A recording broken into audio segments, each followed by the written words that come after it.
এই মামা যাবেন আপনি? হ্যাঁ আপা, কই যাবেন? এই যে সামনে একটা প্রাইভেট ইউনিভার্সিটি আছে ওইটাতে যাবো। আপনি না ছিলেন আমি চিনাই নিয়ে যাবো। আমার পরীক্ষা তো মামা একটু চালু যাইতে হবে। আরে আপা, আপনি কি কইতাছেন? আমি নিজেও ইউনিভার্সিটির স্টুডেন্ট। আপনি বহেন, আপনার আমি শর্টকাটে লয়ে যাইতাছি।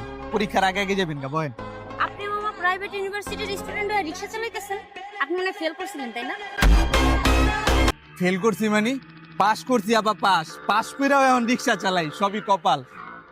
পাস করেও রিক্সা চালান তাইলে কি আপনি থার্ড ক্লাস পায় পাস করছেন তাই না মামা? থার্ড ক্লাস মানে ফার্স্ট ক্লাস ফার্স্ট। ওই ইউনিভার্সিটির ভিতরে টপ 10 স্টুডেন্ট থাকলে তার মধ্যে আমি একজন। আপনার ইউনিভার্সিটির দেয়ালে দেখবেন প্রিন্সিপালের লগে সুন্দর করে আমার একটা ছবি বাঁধানো আছে। ও মামা বুঝতে পারছি, রিক্সা চালান মনে হয় আপনার পারিবারিক ব্যবসা তাই না? মনে পাস করে চাকরি বাকরির জন্য অ্যাপ্লাই করেননি? আপনি এটা কি কইলেন আপা? 2 বছরে আমি না হলো 40 জোড়া জুতা খোয়াইছি আপা। প্রতি মাসে 2টা করে জুতা খোয়া গেতাম, আমি আর চাকরি পাইতাম না। এখন বাধ্য হয়ে রিক্সা চালাই।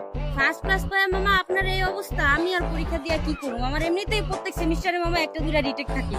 ফাইনাল আমি প্রিপারেশন অনেক ভালো নিছি, টাইমের জন্য সেকেন্ড ক্লাস পাইলেও পাইতে পারি। পরীক্ষা আমি দিমু না, বাসায় গিয়ে টিকটক করে গিয়ে এটাই কাজ।